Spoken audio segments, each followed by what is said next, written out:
Mettiamo tutto in scena. Diamo le pronte in sartoria, per favore. 1, 2, 3, 4, 5, 6, poi ti muovi. Vai. Motore. Azione. Alza un pochino la testa. Stai indietro all'inizio. Adesso guarda in alto lassù. Avanzi verso di me. Guarda sempre la mia mano. Non vi va come vi guardo? Non vi guardo. Non vi guardo. Giriamo.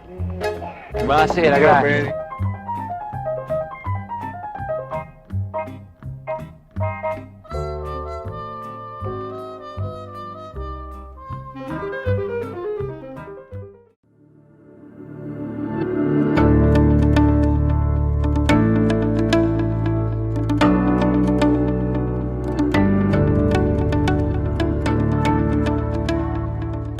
Ve lo siete meritato, Alberto Sordi. Tuonava così Nanni Moretti in uno dei suoi primi film, Ecce Bombo, in una specie di invettiva molto anni 70 che in qualche modo se la prendeva e rifiutava in sordi e consordi quelli che egli riteneva essere i tratti negativi e deteriori dell'antropologia degli italiani. Si sbagliava Moretti, secondo me si sbagliava 2 volte. Primo perché non bisogna mai confondere un attore con i personaggi che egli sceglie di interpretare. Secondo perché è vero casomai il contrario. Non ce lo siamo meritato, Alberto Sordi. Anzi, non l'abbiamo capito. Forse perché, come ha detto uno dei più grandi critici che si sono occupati di lui, Sordi ha messo in scena, ha rappresentato quello che siamo, ma forse anche quello che preferiremmo non essere. Come se Sordi in qualche modo ci avesse restituito, esasperandola, la nostra immagine allo specchio. Nato esattamente 100 anni fa, il 15 giugno 1920, a Roma, Sordi è stato un mostro nel senso etimologico del termine, un prodigio, un miracolo, una di quelle figure che attraggono e inquietano allo stesso tempo e generano sia identificazione sia distanza.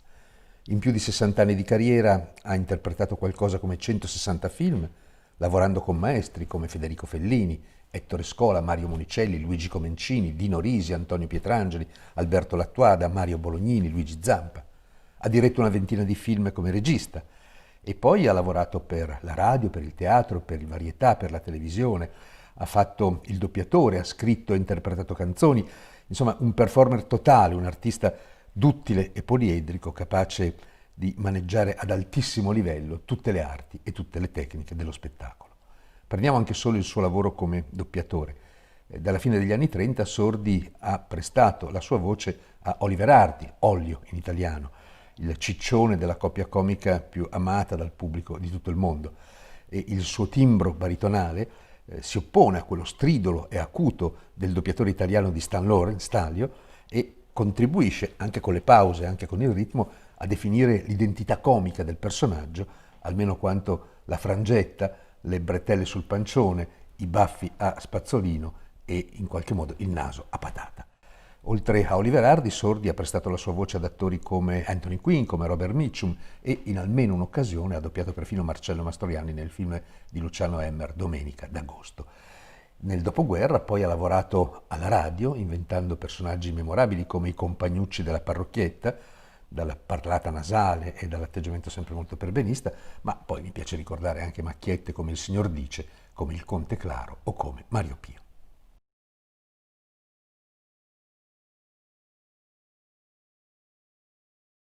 Sordi però è stato soprattutto un attore, quello che più di tutti nell'Italia degli anni 50 ha dato corpo e voce, volto e gesti al personaggio del giovane un po' vigliacco, un po' approfittatore, indolente, scansafatiche, infantile, qualunquista, che molti hanno poi interpretato come ritratto impagabile dell'italiano medio, colto nei suoi tanti vizi e nelle sue, ahimè, poche virtù.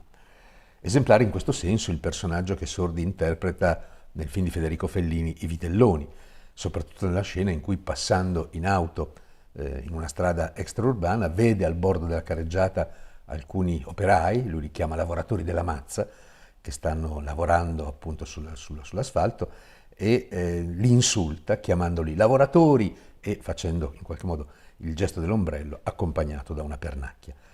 Poco dopo, pochi metri dopo, l'auto su cui lui viaggia resta in panne, lui deve scendere, apre il cofano e vede i cosiddetti lavoratori della mazza, che ha insultato poco prima, correre con intenzioni non proprio pacifiche e gentili verso di lui, per cui il nostro è costretto a darsela a gambe. Spavaldo quando si crede di essere impunito, vigliacco e codardo quando si trova in pericolo. Pasolini diceva che dei personaggi di Sordi ridiamo solo noi italiani, perché, diceva Pasolini, solo noi riconosciamo il nostro pollo, ridiamo e usciamo dal cinema vergognandoci di aver riso, perché abbiamo riso della nostra viltà, perché abbiamo riso sul nostro qualunquismo, perché abbiamo riso sul nostro infantilismo. Io non so se è proprio così. Io credo che la grandezza di Sordi sia stata quella di aver saputo cogliere non solo alcuni dei tratti tipici del carattere degli italiani, ma anche alcune attitudini non proprio lodevoli più in generale dell'antropologia umana.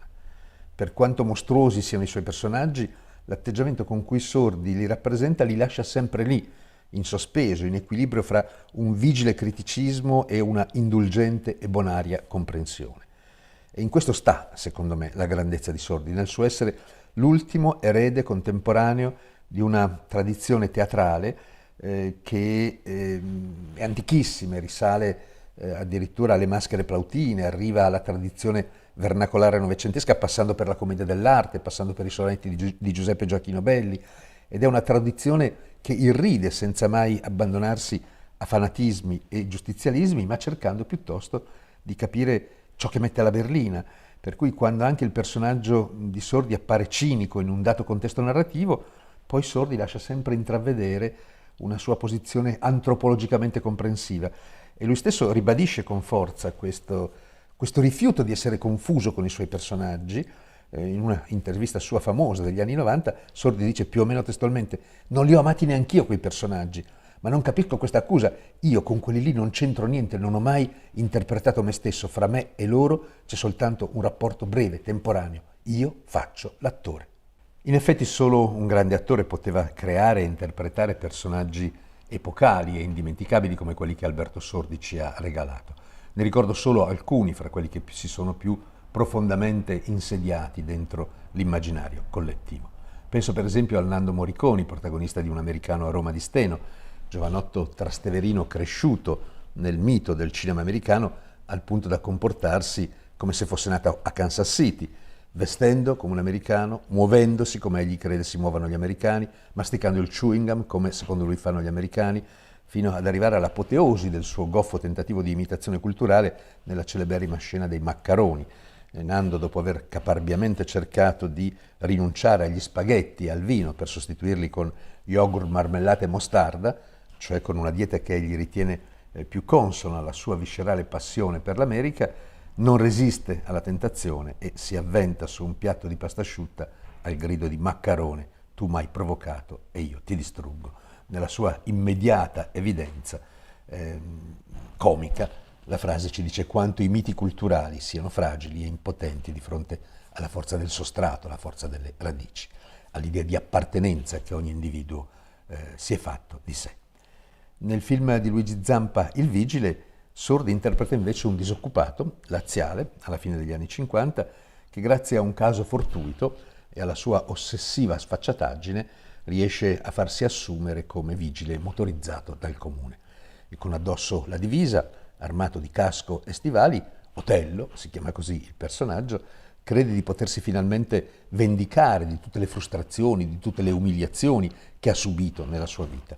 E Albertone è bravissimo nel dar vita al personaggio di un cretino che si sente autorizzato a essere prepotente solo perché indossa una divisa, anche se è totalmente incapace di svolgere il suo ruolo, i compiti, le mansioni che quella divisa comporta. E la scena dell'ingorgo, celeberrima scena dell'ingorgo causato dalla sua assoluta incompetenza e inadeguatezza, è davvero sublime. Anche qui Sordi è impagabile nel dar vita a quel grumo di vittimismo, cialtroneria, vanagloria, arroganza, pusillanimità, che, ci piaccia o no, fa parte non solo e non tanto della italianità, quanto della nostra fragile identità e umanità individuale e collettiva.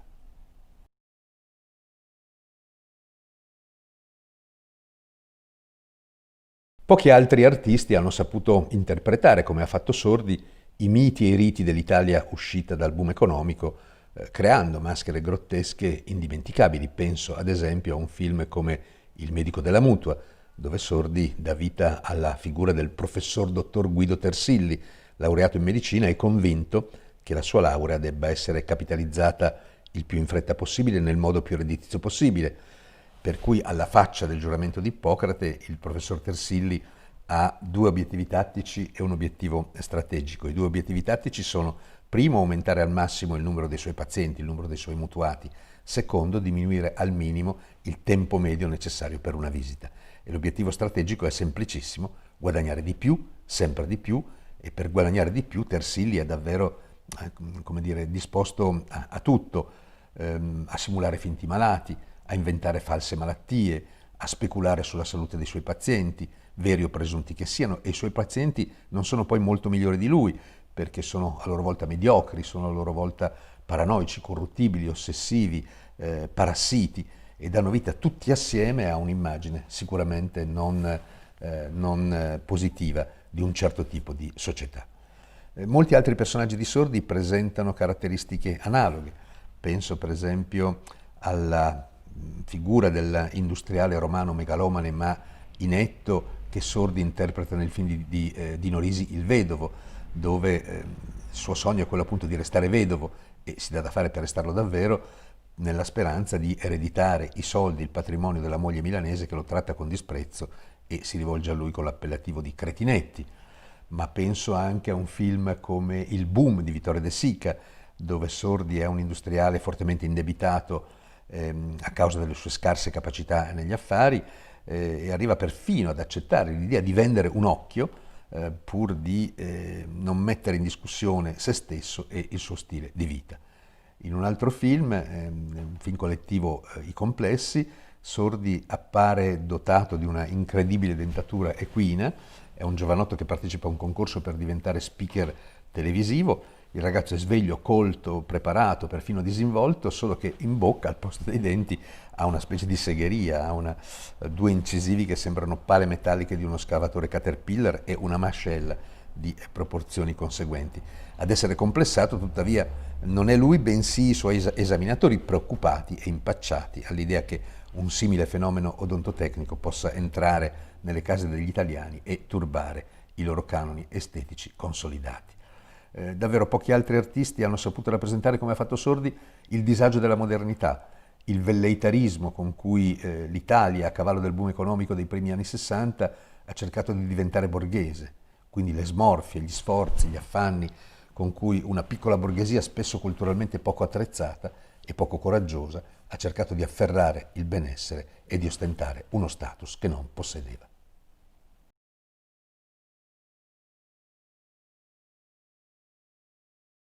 Sordi si maschera, Sordi si traveste, Sordi si concede, Sordi si lascia plasmare dagli umori del tempo e li restituisce sullo schermo. In alcuni personaggi la sua maschera trova anche un riscatto. Penso per esempio, caso più emblematico, al capolavoro di Mario Monicelli La Grande Guerra, Leone d'Oro alla Mostra del Cinema di Venezia del 1959, ex equo con Il generale della Rovere di Roberto Rossellini. Qui il personaggio di Sordi, dopo aver incarnato per tutto il film il tipo umano dell'imboscato, del codardo, del vile, del vigliacco, il personaggio di Sordi, dicevo, il romano Oresti Iacovacci, assieme e accanto al suo compare lombardo Giovanni Busacca, interpretato da Vittorio Gassman, ritrova uno scatto d'orgoglio e sceglie di finire davanti al plotone d'esecuzione austriaco piuttosto che tradire i propri compagni. Non è un caso isolato. In altri film, nel finale di altri film, penso per esempio a Tutti a casa del 1960 di Luigi Comencini o Una vita difficile del 61 di Dino Risi, in questi film, dicevo, in un caso Sordi trova la morte imbracciando le armi contro i nazisti e nell'altro trova il coraggio di prendere a schiaffi il commendatore che l'aveva umiliato per tutto il film, il commendatore simbolo del benessere. Sono esempi significativi di una italianità che alla resa dei conti è molto meno opportunista e servile di quanto sembri, di un'italianità che trova un suo coerente e dignitoso codice d'onore. Negli anni successivi Sordi attenua un po', modifica un po' la sua maschera, che diventa più amara che feroce, e spesso assume i connotati della vittima, come in film quali Detenuto in attesa di giudizio o La più bella serata della mia vita. In alcuni casi Sordi dà vita addirittura a dei mostri. E allora penso a un capolavoro come Un borghese piccolo piccolo, tratto dall'omonimo romanzo di Vincenzo Cerami e diretto da Mario Monicelli. Il film racconta l'agghiacciante vicenda di un impiegato, di un modesto impiegato alle soglie della pensione, disposto a tutto, ma proprio a tutto, pur di inserire il figlio neodiplomato ragioniere nell'ufficio in cui egli stesso ha umilmente lavorato per tutta la vita. Ha sogni piccoli, il protagonista del film, ha desideri modesti, ma quando il destino gli piomba addosso con tutta la violenza di cui è capace e lo priva della sua unica ragione di vita, il figlio, ecco che questo piccolo uomo si vendica nel modo più crudele e diventa di fatto un mostro. E Sordi dà al suo personaggio piccolo borghese una maschera grottesca indimenticabile e la regia di Mario Monicelli disegna un mondo grigio, livido, smorto, che getta nello sconcerto e prende letteralmente alla gola. È un'Italia rancorosa, frustrata, untuosa, forforosa, meschina, piccola piccola, appunto, che si può rappresentare solo con la chiave del grottesco, laddove il fantasma del comico trascolora nel tragico.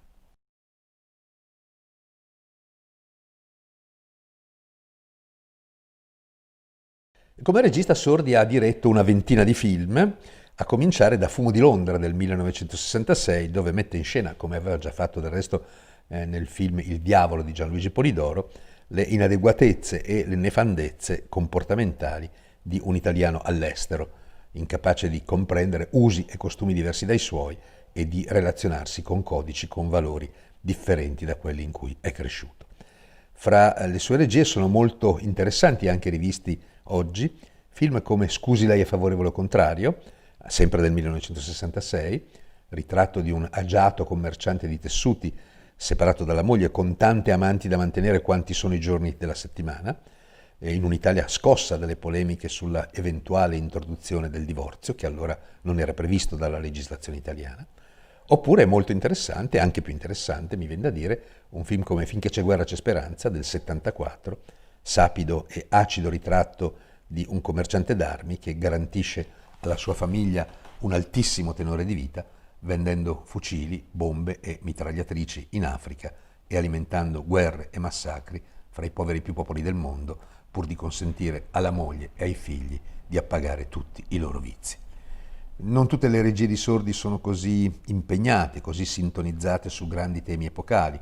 Ad esempio nei 3 film che dirige e interpreta accanto a Monica Vitti, Amore mio aiutami, Polvere di stelle e Io so che tu sai che io so, Sordi comincia a trasformare il suo personaggio tipo, che qui mostra le prime crepe, diventa più moralistico, perfino più amarognolo rispetto al cinismo che aveva caratterizzato i suoi personaggi negli anni precedenti. E tuttavia resta inalterata la sua capacità di disegnare e pungere il carattere degli italiani, ricamando un tragicomico minuetto sul tema della coppia che scoppia.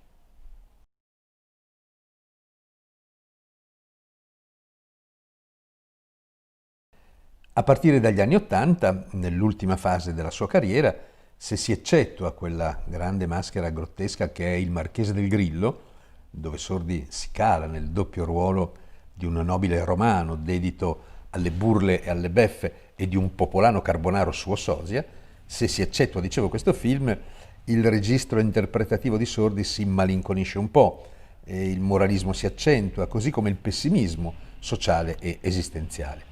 In Tutti dentro del 1984, per esempio, nell'indossare la toga di un magistrato zelante e virtuoso che arresta senza batter ciglio 150 fra banchieri, vescovi, faccendieri e politicanti vari, tutti accusati di essere coinvolti in un pesantissimo giro di tangenti, Sordi anticipa, da grande sismografo sociale qual è, lo scandalo di Tangentopoli e di Mani Pulite che sarebbe esploso in Italia solo 8 anni dopo. Ma appanna un po' Sordi la sua immediatezza vitalistica per lasciarsi invischiare in un moralismo un po' declamatorio che punta più che a far ridere, a sconcertare lo spettatore. Ma c'è un personaggio che mi piace ricordare per concludere questo percorso dentro il cinema di Sordi, ed è il protagonista del film Il Tassinaro del 1983, dove Alberto dà vita a un tipo canonico e emblematico di taxista romano, flemmatico, scorbutico, un po' lunatico, carica sul suo taxi i personaggi più disparati, compreso il politico Giulio Andreotti, li scorazza avanti e indietro per l'urbe e intanto dà sfogo al suo incontenibile e torrenziale desiderio di parlare. E a un certo punto carica a bordo niente meno che Federico Fellini, suo coetaneo, sono nati entrambi nel 1920, e suo mentore a inizio carriera.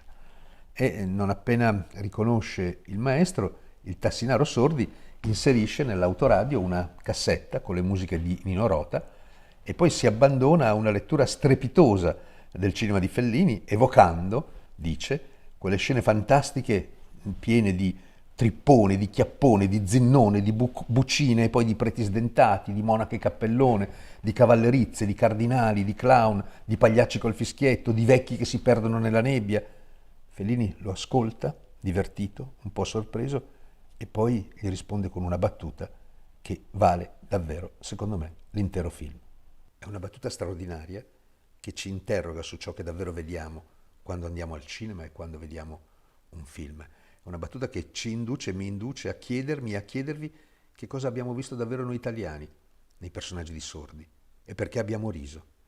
È stato un riso di identificazione o un riso di distanziamento? Abbiamo riso perché ci siamo sentiti come lui o per allontanare da noi la paura di poter essere visti come lui? Quel che è certo è che l'abbiamo sentito vicino anche quando non ci siamo identificati con i personaggi a cui lui ha dato vita. Come ha detto una volta Mario Monicelli, Sordi ha avuto il merito di essere l'unico comico al mondo capace di divertire milioni di persone mettendo in scena personaggi sostanzialmente negativi. Un atto di coraggio, alquanto raro, che merita, credo ancora oggi, la nostra stima, la nostra riconoscenza e il nostro affetto.